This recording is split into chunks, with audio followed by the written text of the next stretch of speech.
Ferran, molt bona nit. Bona nit, Tuti. Comencem parlant dels dracs, que es van imposar als Murcia Cobras en aquest duel d'invictes de la sèrie A estatal, però que no van acabar gaire convençuts de com van jugar.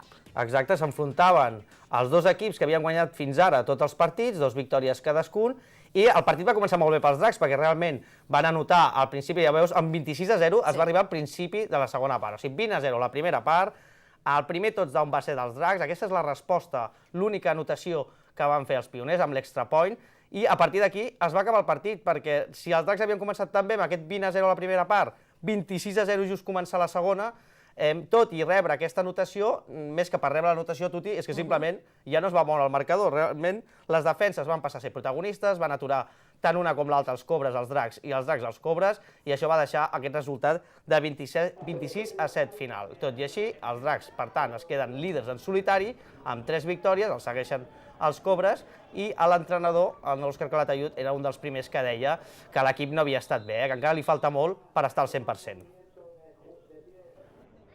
Hem fet una bona primera part i una segona molt dolenta. Hem relaxat una mica, hem intentat jugar amb jugadors que no juguen tant, i la relaxació sobretot, que ens han vingut una mica confiats i hem perdut una mica el ritme. He començat bastant bé, sabien que era l'altre equip invicte igual que nosaltres, i hem començat exactament amb moltes ganes, amb molt esforç, però després això sembla que a la segona part ens hem adormit una miqueta. I les que també van poder jugar a Badalona Sud, i és notícia, Tuti, perquè no van poder fer fa 15 dies, van ser els Drac Girls, que seguit d'aquest partit del sènior va jugar contra l'Hospitalet Pioners, i van perdre 0-20. Realment, les del Llobregat van dominar, però no és un mal resultat, Tuti, perquè els Dracs, les Drac Girls, estan començant nou projecte, moltes jugadores no havien jugat mai, per tant, estan començant a aprendre i, per tant... Falta rodatge, no? Falta una mica de rodatge i d'aprenentatge, però aquests partits són per això, no? 20-0, per tant, no és un mal resultat, perquè tot i la diferència de qualitat entre els dos equips, els Dracs van poder plantar cara.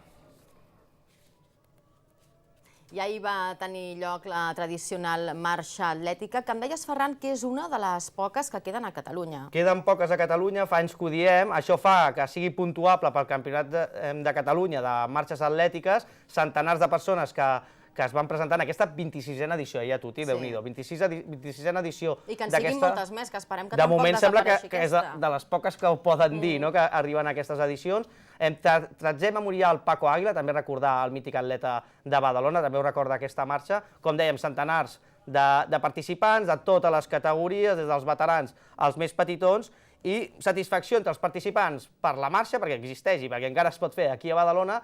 L'únic que van criticar una mica, van veure una mica d'inconvenient, és que havia plogut la nit anterior i la Rambla estava una mica mullada. Tot per la resta, contents de poder celebrar una marxa atlètica més. És que hi ha de totes les edats, des dels benjamins, que són els més petits de 8 anys o així, i després ja fins als veterans. Hi ha gent que té 75 anys. Molt bé, el clima molt adequat, una mica matiner pel meu gust, un diumenge s'ha de descansar, però no, la veritat és que molt bé. I traient les 4 gotes que ens ha caigut, que hi ha un tros de circuit que és molt relliscós, que és el que més por fa. Per lo demés, molt bé, un circuit molt pla. He sigut un participant de la cua del pilot, però bueno, he pogut participar, que per mi és tota una satisfacció.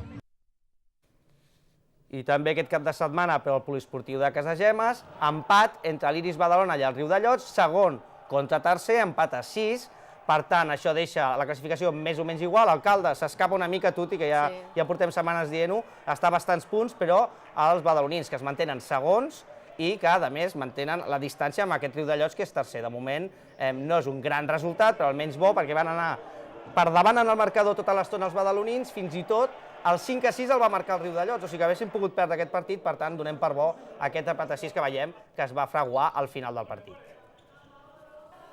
I anem al port de Badalona perquè s'hi va fer una prova d'aquesta tendència que sembla que està calant amb força de la Lliga de Rem Indoor, no? Sí, és la Lliga d'Interclubs Catalana de Rem Indoor, com bé dius, ara aquí veiem l'escalfament que es feia fora, després es competia dins. És una tendència, l'ergòmetre, que és aquesta màquina que veieu, serveix per entrenar i per perfilar la tècnica dels remers quan ja van al mar, i aquest tipus de prova ja es feia abans, però cada cop s'està estilant més. Sobretot el Nàutic Bétolo és un dels clubs de Badalona que més aposta per això i en va organitzar un al seu club. Aquest cop va ser al Port de Badalona, el Bétolo hi era, el Marítim de Barcelona també, i consta de 3 regates, aquesta lliga. De moment la primera ja es va fer en novembre a Barcelona, aquesta és la segona al mes de febrer aquí a Badalona, i al mes de març passarà al Marítim de Barcelona aquesta tercera regata. Com veus, van seguint el monitor Tuti per veure com van posicionats, quina freqüència cardíaca tenen, o sigui, realment és un rem d'una altra manera, no? En sala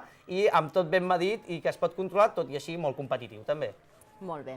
Doncs, Ferran, anem a repassar l'agenda de partits de cap de setmana. Diumenge a 2:15 del migdia, partit entre el Divina Joventut i l'UCAM Múrcia. Dimecres a 2:45 de la tarda, partit de Copa Federació, Badalona Sporting de Gijón B. I dissabte a les 5 de la tarda, Iris Badalona, Sant Julià de Ramis. Gràcies, Ferran. Ens veiem dilluns. Fins la setmana que ve. Igualment a vosaltres. Ens veiem dilluns a l'Esport a les 8 del vespre. Que vagi molt bé la setmana.